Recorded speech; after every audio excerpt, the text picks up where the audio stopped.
تمام تعریفیں اللہ کے لیے ہیں جو تمام جہانوں کا پالنے والا ہے۔ آج دنیا میں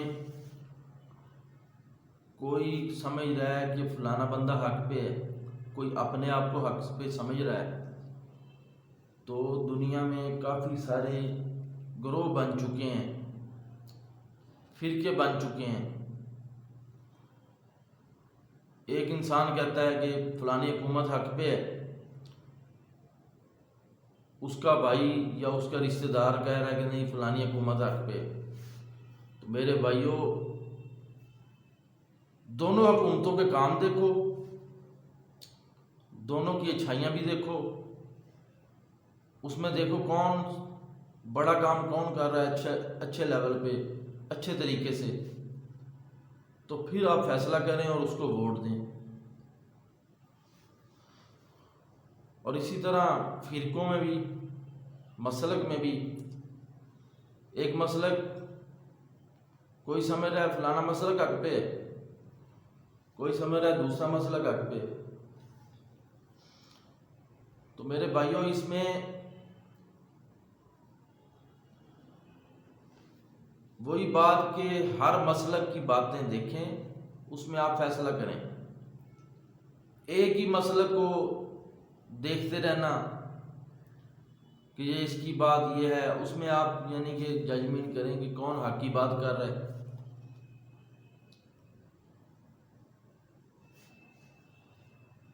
تو اسی طرح دنیا میں جو بھی نظام ہے، اس میں آپ نے ایک فیصلہ لینا ہے، اچھا فیصلہ کس کا ہے اور اچھی بات کس کی ہے۔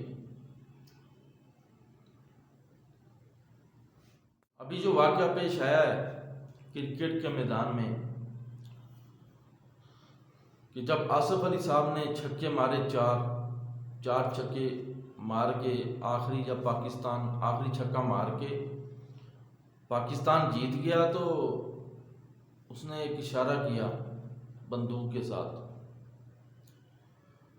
اس نے اشارہ بندوق کے ساتھ نہیں کیا، اپنے بیٹ کو بندوق کی طرح کر کے اس کے ساتھ فائرنگ کا اشارہ کیا۔ تو اس میں جو افغانستان والے ہیں انہوں نے غلط محسوس کیا۔ میرے بھائی، اس میں افغانستان والوں کو ہمارے بارے میں غلط گمان نہیں رکھنا چاہیے، وہ ہمارے بھائی ہیں۔ جو بھی دنیا میں یا ایک دوسرے کے ساتھ کوئی بھی کمی بیشی ہوئی ہے، تو اس میں ایک دوسرے کے ساتھ جو بھی کمیاں آئیں کسی طرف سے، ان سے درگزر کرنا چاہیے، ان کمیوں کو نہیں دیکھنا چاہیے۔ اس سے بہت بڑا نقصان ہوتا ہے، کیونکہ دونوں مسلمان ہیں، تو ان کمیوں کو دیکھتے رہیں گے تو پھر آصف علی پہ ایسے جھوٹا الزام ہے کہ انہوں نے نعوذ باللہ افغانیوں کی نفرت میں ایسا کوئی کام کیا ہے۔ میرے بھائی، وہ تو ٹیم میں آپ دیکھیں، جب افغانستان سے پاکستان میچ جیت گیا تو وہ ویسے ہی مل رہے تھے جیسے عام، یعنی کہ گلے لگ کے مل رہے تھے۔ وہ ایک مثال ہے کہ محلے کا میچ ہو تو بظاہر تو وہ میچ میں تو ایک دوسرے کو کرنا ہوتا ہے، یعنی کہ سکور بنانا ہوتا ہے، لیکن بعد میں ویسے محلے دار لوگ ہوتے ہیں، جیسے محلے دار کھیل رہے ہوں تو میچ میں ایک دوسرے کے بارے میں ایک دوسرے سے مقابلہ تو ہوگا میدان میں، لیکن بعد میں وہی محلے دار بن جائیں گے۔ تو اسی حساب سے آصف علی صاحب پہ غلط الزام عائد کیا جا رہا ہے کہ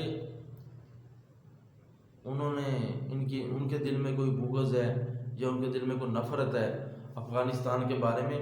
ایسی کوئی بات نہیں ہے، ہمیں اچھا گمان رکھنا چاہیے۔ ویسے بھی وہ جیسے انہوں نے میدان میں ادھر گراؤنڈ میں انہوں نے جو بھی باقی ان سے اچھے طریقے سے ملے ہیں، اور سارے پاکستانی پلیئر اچھے طریقے سے ملے ہیں، تو ہمیں غلط گمانی نہیں کرنی چاہیے کسی کے بارے میں۔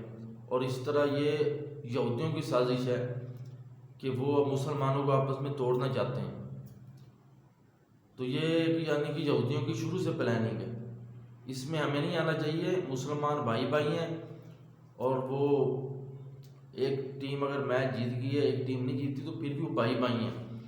تو ان چیزوں میں ہمیں نہیں پڑنا چاہیے، اور ایسے کسی پہ الزام وغیرہ نہیں لگانا چاہیے، اور ہمیں اس کا خیال بلکہ اس کی تردید کرنی چاہیے۔ بھائی ہم مسلمان آپس میں بھائی بھائی ہیں، اگر کسی مسلمان سے کوئی کمی پیشی ہوئی ہے تو ہم نے اللہ کی رضا کے لیے اسے معاف کر دیا ہے۔ ہمارے نبی تو یہ ہمیں سکھایا ہے کہ ہم نے اللہ کی رضا کے لیے اسے معاف کر دینا ہے۔ یہ نہیں کہ اس کے مسلمان آپس میں مسلمان کے بارے میں بغض رکھے، تو اس طرح نہیں ہے۔ یہ تو ہمارا دین اسلام ہمیں اجازت نہیں دیتا کہ ایک دوسرے کا بغض رکھیں۔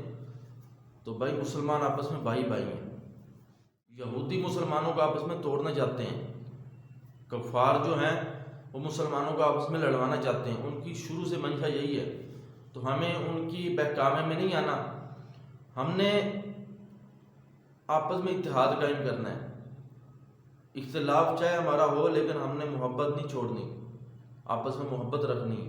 اختلاف ایک علمی بحث پہ ہے۔ اس طرح یہ تمام جو لوگ ہیں جو مسلک والے لوگ ہیں، ایک مسلک والا دوسرے مسلک کو گالیاں نہ دے، ان کے بزرگوں یا ان کے علماء کرام کی ایسے بحرمتی نہ کرے۔ یہ اختلاف کرنا ہے، بس ایک اختلافی یعنی کہ جو بات ہے اس کو اچھے طریقے سے بیان کر کے اپنا موقف ظاہر کر دیں۔ اب دوسرے کے علماء پہ تنقیدیں اور پھر اتنا لمبا بڑھ کے، اور یہی تو پھر آگے فتنہ بنا ہے۔ جیسے ایک مسلمان ہوگا وہ اپنا مسلمان بھی کہہ رہے ہیں، اوپر سے اتنی یعنی تنقید تک چلے گئے، عام مولوی تو چھوڑو وہ صحابہ تک پہنچ گئے تنقید کے معاملے میں، تو وہ غلط کر چکے ہیں۔ جب اللہ کے نبی ہمیں یہ حدیثیں اللہ کے نبی کی اور قرآن ہمیں جب یہ بتا رہا ہے کہ ہم نے صحابہ کی تعظیم کرنی ہے، ہمارا ذمہ تو یہی ہے نا، فرض ہے نا، ہمارا ذمہ تو یہ واجب ہے نا کہ ہم نے اپنے یعنی کہ صحابہ کرام کی عزت کرنی ہے، ان کو جیسے ہمارے نبی کے شاگرد ہیں ان کی ہم نے عزت کرنی ہے۔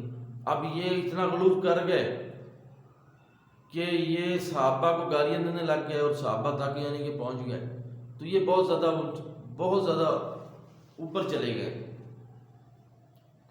ان کو ذرا خیال کرنا چاہیے، یہ خود یعنی تحقیق کریں۔ اب یہ ایک داڑھی اس کی ہے نہیں، وہ تقریر کر رہا ہے سٹیج پہ، اور سٹیج پہ تقریر میں وہ ایسی باتیں انتشار والی باتیں کر رہا ہے، اس کی تحقیق کریں نا، آپ قرآن و حدیث سے تحقیق کر لیں، آپ قرآن اٹھا کے تحقیق کر لیں، حدیثوں سے تحقیق کر لیں۔